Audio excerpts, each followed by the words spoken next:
इस कहानी की शुरुआत में हमें ब्रूस को दिखाया जाता है जो गामा रेडिएशन की वजह से हल्क में तब्दील हो गया था। उसे पुरानी बातें याद आती है जब वो हल्क में बदल गया था और उसने काफी तबाही मचाई थी। ब्रूस जनरल थेडियस से बचकर सालों से भाग रहा था। वो काफी महीनों से छिपकर ब्राजील के एक शहर रोशिना फावेला में रह रहा होता है और उसने पिछले 5 महीनों से कोई भी हरकत नहीं की थी क्योंकि वो अपने गुस्से को कंट्रोल करने के लिए मार्शल आर्ट और सांस लेने की ट्रेनिंग ले रहा था और अब वो इसमें काफी हद तक कामयाबी हो गया था। ब्रूस एक सोडा कंपनी में काम करता था। आज वो फैक्ट्री में अपना काम कर रहा होता है कि तभी बॉस उसे ऊपर बुलाता है क्योंकि वह मशीन का एक कंट्रोलर खराब हो गया था। ब्रूस उस कंट्रोलर को ठीक करता है लेकिन तभी उसे कंट्रोलर की वजह से चोट लग जाती है और उसके ब्लड की ड्रॉप नीचे गिर जाती है। यह देखकर ब्रूस काफी घबरा जाता है क्योंकि हल्क होने की वजह से उसकी बॉडी का ब्लड बहुत ही खतरनाक होता है, इसीलिए वो सारी मशीनों को ऑफ करवा देता है और उस ब्लड को साफ करके अपने गांव पर गम लगा लेता है ताकि उसका ब्लड और कहीं ना लगे। फिर मशीन को वापस से ऑन कर दिया जाता है और ब्रूस अपना काम करने लग जाता है। तभी लंच के दौरान एक वर्कर अडलिना नाम की लड़की को परेशान करने लगता है। ब्रूस उसकी मदद करने जाता है और उसे कहता है कि क्या तुम मेरे साथ लंच करने चलोगी। वह आदमी से गुस्सा होता है और उस पर हमला करने की कोशिश करता है। बॉस ये देख लेता है और उस पर चिल्लाता है जिससे वो आदमी उस पर हमला नहीं करता और ब्रूस अडलिना को लेकर वहाँ से चला जाता है। लेकिन तभी हमें दिखाया जाता है कि ब्रूस की ब्लड की एक ड्रॉप एक बोतल में गिर गई थी और फिर वो ब्लड सोडे में पूरी तरीके से घुल जाता है और उसे पैक करके यूएसए भेज दिया जाता है। ब्रूस काम खत्म करके जब अपने घर लौट रहा होता है तब वो एक आदमी से मिलता है क्योंकि उसने उससे एक खास तरह का फूल मंगवाया था। ब्रूस वो फूल देखकर बहुत खुश होता है और वो उसे थैंक्स कहकर घर आ जाता है। वो अपना लैपटॉप निकालता है और एक मिस्टर ब्लू नाम के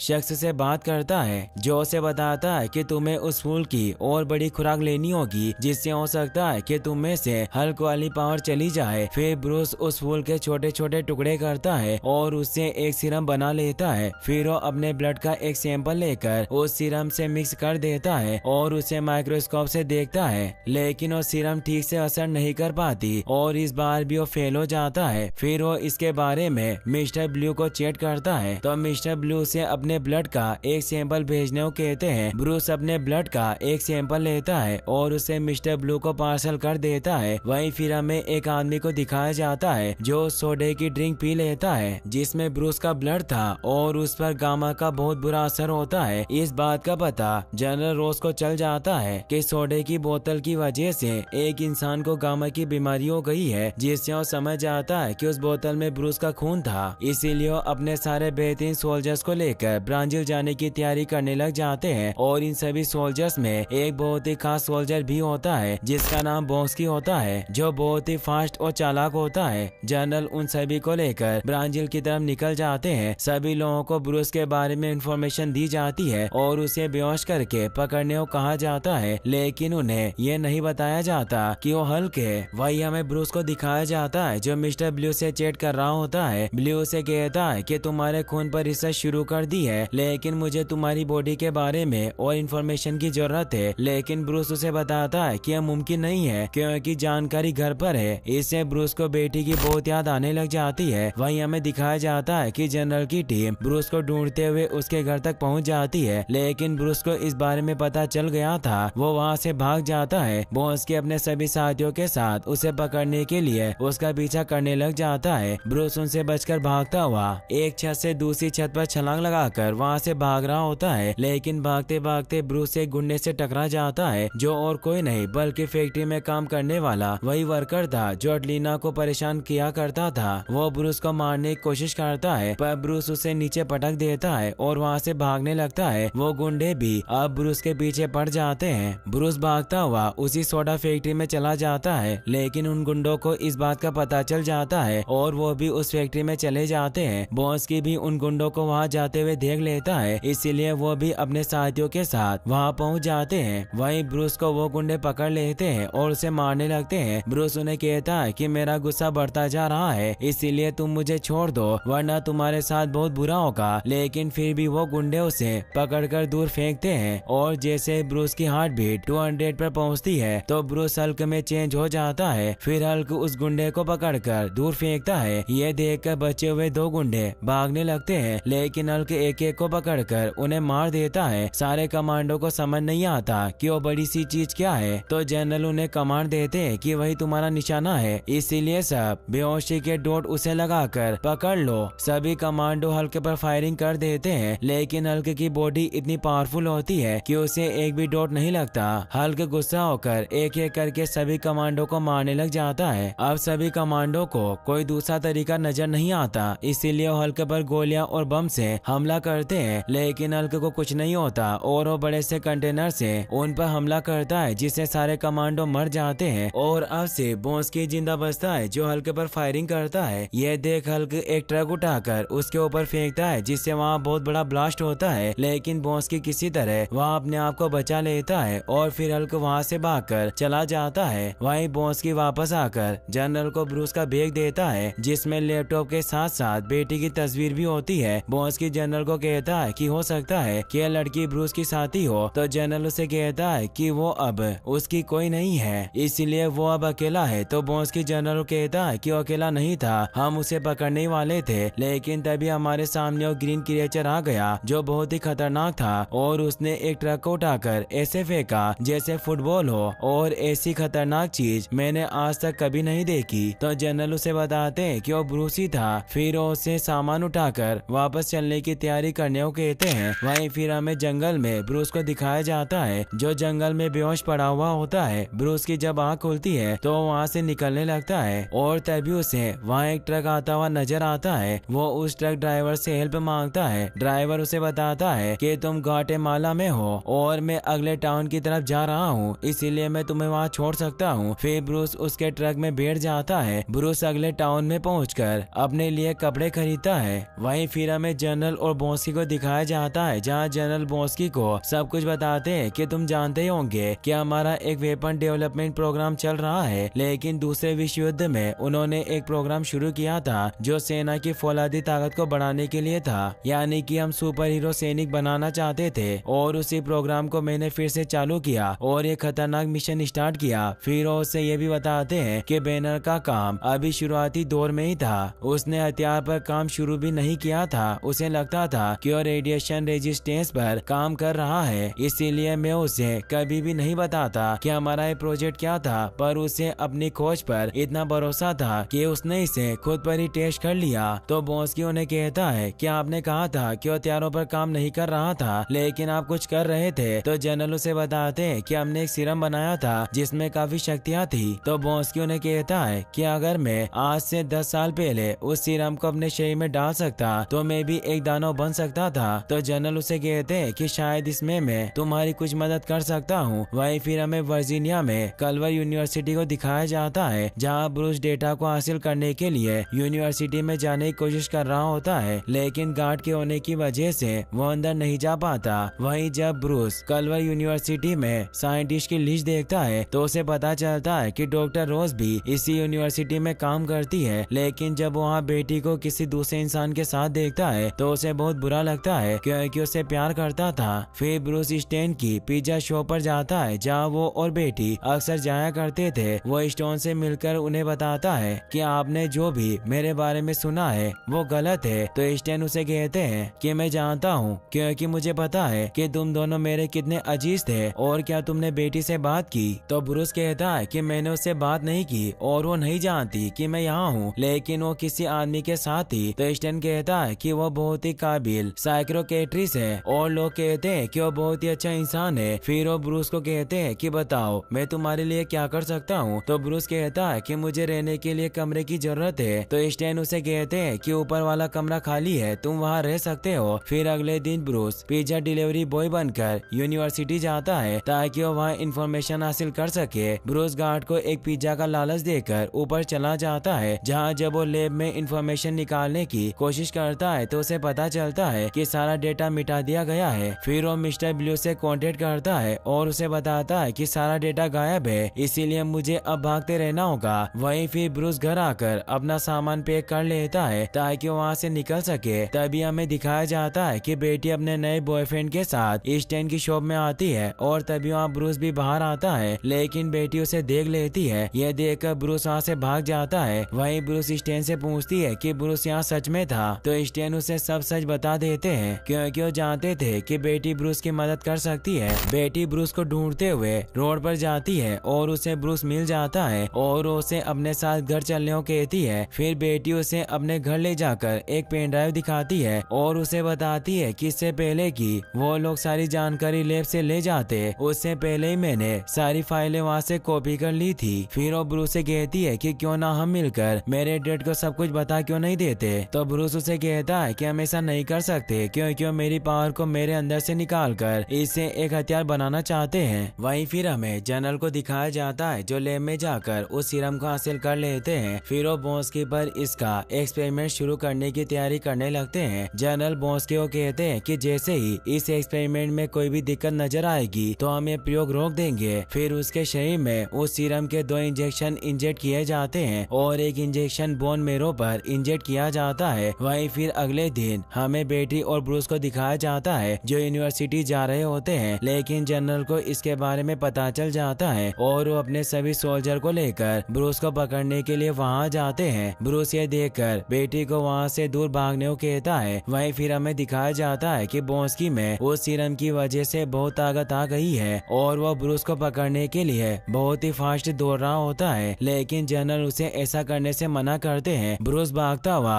यूनिवर्सिटी के अंदर चला जाता है। वहीं बेटी जनरल की गाड़ी के सामने जाकर खड़ी हो जाती है और अपने डैड से कहती है कि मैं जानती हूँ कि आप अंदर है, और फिर जनरल बाहर आते हैं। वहीं ब्रूस यूनिवर्सिटी के ब्रिज पर पहुंच जाता है, लेकिन सोल्जर उसे दोनों तरफ से घेर लेते हैं और उस पर गैस बॉम्ब से अटैक किया जाता है। बेटी ब्रूस को मुसीबत में देखकर उसकी मदद करने के लिए उसके पास जाने की कोशिश करती है, लेकिन जनरल के सोल्जर उसे रोक लेते हैं और उसे नीचे गिरा देते हैं, जिससे ब्रूस को बहुत गुस्सा आ जाता है और वो हल्के में चेंज हो जाता है। वो नीचे छलांग लगाकर बहुत जोर से चिल्लाता है। जनरल ये देखकर सोल्जर को उस पर फायरिंग करने को कहते हैं। हल्क पर हर जगह से फायरिंग हो रही होती है। यह देखकर हल्क सोल्जर्स पर अटैक करता है और एक एक करके उनकी सभी गाड़ियों को डिस्ट्रॉय करने लग जाता है। जनरल ये देखकर बॉन्स्की को हल्क का सामना करने के लिए भेजते हैं। बॉन्स्की उस सीरम की वजह से बहुत फास्ट हो चुका था, इसीलिए हल्क के हर एक वार से बच जाता है। फिर बॉन्स्की हल्क को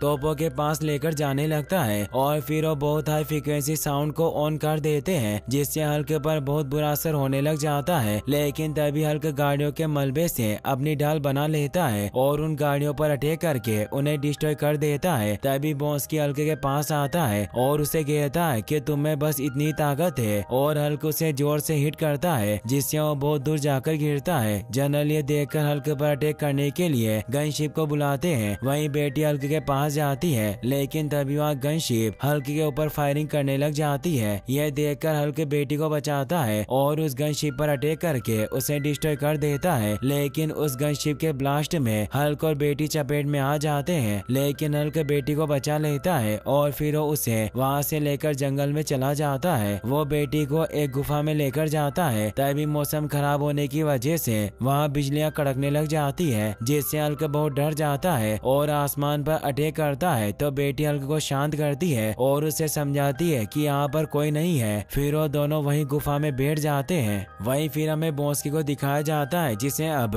हॉस्पिटल में भर्ती किया हुआ था और उसकी हालत बहुत खराब थी। जनरल उससे मिलने जाते हैं। डॉक्टर उन्हें बताते हैं कि इसकी सारी हड्डियां टूट चुकी है, लेकिन उसका दिल बिल्कुल मशीन जैसा है जो रेस के घोड़ों की तरह बहुत फास्ट रन कर रहा है। वहीं फिर हमें दिखाया जाता है कि अगली सुबह जब बेटी की आँख खुलती है तो वो देखती है कि ब्रूस नॉर्मल हो गया है और फिर वो पास ही के एक टाउन में एक रूम ले लेते हैं। वहीं बॉन्स्की अब पूरी तरीके से ठीक हो जाता है और वो जनरल से कहता है कि अब मैं ब्रूस से अपना बदला लेकर रहूंगा। वहीं ब्रूस और बेटी मिस्टर ब्लू से मिलने जाने का डिसाइड करते हैं, लेकिन ब्रूस बेटी को कहता है कि हम अपने सामान में से कुछ ही चीजें इस्तेमाल कर सकते हैं, लेकिन हम क्रेडिट कार्ड, ID कार्ड और फोन कार्ड इस्तेमाल नहीं कर सकते। वहीं हमें जनरल की टीम को दिखाया जाता है जो डॉक्टर रेस के डेबिट कार्ड और इंटरनेट अकाउंट पर नजर रखे हुए होते हैं, लेकिन जनरल उन्हें बताता है कि वो इतनी आसानी से सामने नहीं आएगा क्योंकि वो पिछले 5 सालों से घूमता रहा और पकड़ा नहीं गया, इसीलिए वो कोई सुराग नहीं छोड़ेगा।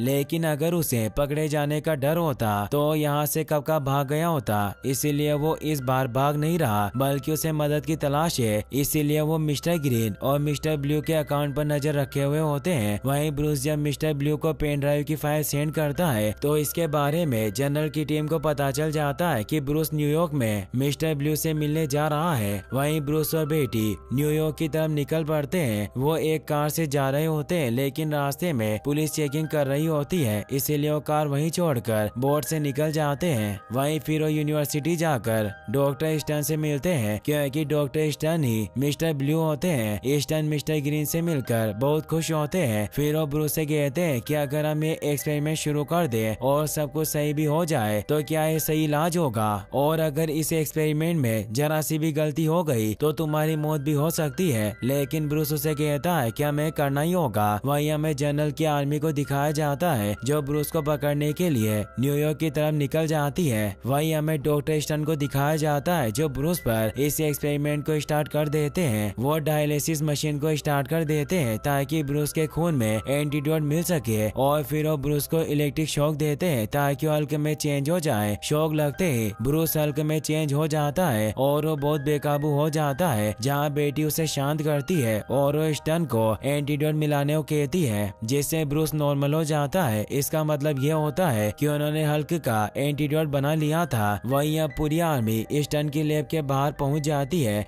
स्टन ब्रूस को बताता है कि मैंने तुम्हारे खून से बहुत सारा खून बनाया है और इस गामा टेक्निक से हम लोगों का इलाज कर सकते हैं और बीमारियां इंसान को छू तक नहीं पाएगी। तो ब्रूस उसे कहता है कि हम ये सब नष्ट कर देंगे क्योंकि ये बहुत ही खतरनाक है और इस पर काबू पाना बहुत ही मुश्किल है और मिलिट्री इसको हथियार बनाना चाहती है, इसीलिए अगर इसके बारे में जनरल को पता चल गया तो बहुत बुरा हो सकता है। तभी वहाँ ब्रूस पर बेहोशी का इंजेक्शन लगा दिया जाता है। तभी वहाँ बॉस की भी आ जाता है और उसे बहुत गुस्सा आता है और वो कहता है कि हल्क कहाँ है। फिर उसे बेहोश कर देता है। फिर जनरल उसे अपने साथ लेकर जाता है। वहीं एक लेडी ऑफिसर स्टन से पूछताछ कर रही होती है। वो उसे कहती है कि तुम हल्क जैसे और भी बना सकते हो, लेकिन स्टन उसे कहता है कि वो एक हादसा था, हमें इसे और बेहतर करना होगा। तभी बॉस की वहाँ आकर उसे मार देता है और स्टन को धमकाता है कि तुम्हें मुझे भी हल्क जैसा बनाना होगा। तो स्टन उसे कहता है कि मुझे लगता है कि तुम्हारे अंदर पहले से कुछ है, इसीलिए तुम पर इसका बुरा असर हो सकता है। लेकिन बॉस की गर्दन पकड़कर उसे हवा में उठा देता है जिससे स्टन को उसकी बात माननी पड़ती है और वो बॉन्स्की के अंदर ब्रूस का खून मिला देता है जिससे बॉन्स्की एक बहुत ही खतरनाक क्रिएचर बन जाता है क्योंकि उसमें पहले से बहुत सारे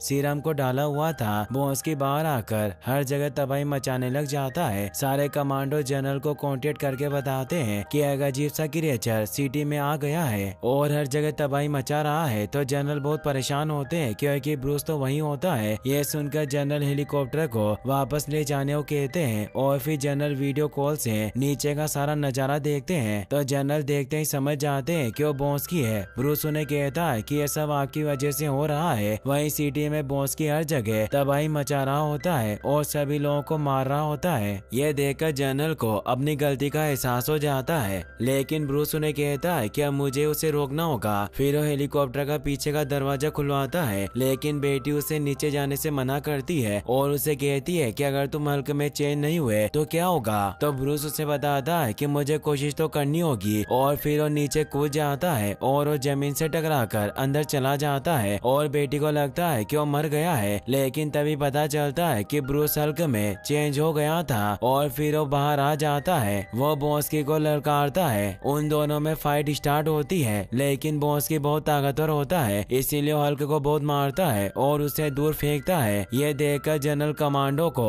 हल्क की मदद करने को कहता है और फिर वो मशीन गन से बॉन्स्की पर फायर करने लग जाता है। हल्क भी ये देख लेता है और वो भी बिल्डिंग पर चढ़ने लग जाता है। तभी हल्क देखता है कि बॉन्स्की उस हेलीकॉप्टर पर वार करने वाला है। तो हल्क बेटी को बचाने के लिए बॉन्स्की पर अटैक करता है और उसे हेलीकॉप्टर को डिस्ट्रॉय करने से रोक लेता है, लेकिन वो दोनों हेलीकॉप्टर से लटक जाते हैं। लेकिन अभी भी उन दोनों में फाइट होती है जिससे उस हेलीकॉप्टर का बैलेंस बिगड़ने लगता है और वो हेलीकॉप्टर नीचे क्रैश कर जाता है और बॉन्स्की हेलीकॉप्टर के नीचे दब जाता है। वहीं बेटी और जनरल भी इस हादसे में सेफली बच जाते हैं, लेकिन अभी भी वो हेलीकॉप्टर में ही होते हैं। तभी बॉन्स्की बाहर आ जाता है और वो हल्क पर अटैक करके उसे इंसल्ट करने लग जाता है और बॉन्स्की उसे कहता है कि अब तुम देखो कि तुम्हारा प्यार किस तरह से मरता है, क्योंकि क्रैश होने की वजह से वो हेलीकॉप्टर कुछ ही देर में ब्लास्ट होने वाला होता है। ये देखकर हल्क को गुस्सा आता है और वो बॉन्स्की को दूर फेंकता है और अपने हाथ की पावर से हेलीकॉप्टर में लगी आग को बुझा देता है, लेकिन तभी बॉस उस पर पीछे से हमला कर देता है, जिससे हल्क दूर जाकर गिरता है। बॉस की बेटी और जनरल पर वार करके उन्हें मारने लगता है। यह देखकर हल्क जोर से अपने हाथ को जमीन पर मारता है, जिससे बॉस के नीचे की जमीन टूट जाती है और वो नीचे गिर जाता है। हल्क चेन से बॉस का गला पकड़ लेता है और उसे इंजर्ड कर देता है। हल्क उसे बहुत मारता है, जिससे बॉस की हालत काफी खराब हो जाती है और वहीं बेहोश हो जाता है। और फिर हल्क उसकी चेस्ट पर पांव रखकर बहुत जोर से चिल्लाता है। और अब जनरल भी समझ जाता है कि वो ब्रूस को लेकर कितना गलत था और वो अपने सोल्जर को ब्रूस पर अटैक करने से रोक लेता है। लेकिन तभी वहाँ पुलिस हल्क को पकड़ने के लिए आ जाती है और हल्क बेटी को अलविदा कहकर वहाँ से भाग जाता है। बेटी ब्रूस को बहुत मिस कर रही होती है। वहीं हमें ब्रूस को दिखाया जाता है जो ब्रिटिश कोलंबिया में सबसे चिप कर रह रहा होता है और अब वो ये सीखने की कोशिश कर रहा होता है कि अपनी हल्क पावर को कैसे कंट्रोल किया जाए। वहीं हम एक बार में जनरल को देखते हैं, जिससे आयरन मैन यानी टोनी स्टार्क मिलने आता है और कहता है कि सुपर सोल्जर प्रोग्राम को रद्द कर दिया है और मेरा हमेशा से मानना है कि हथियार ज्यादा भरोसेमंद होते हैं। फिर वो जनरल को कहता है कि अगर हम खुद ही एक टीम बनाए तो कैसा रहेगा। और यहीं पर यह मूवी एंड हो जाती है।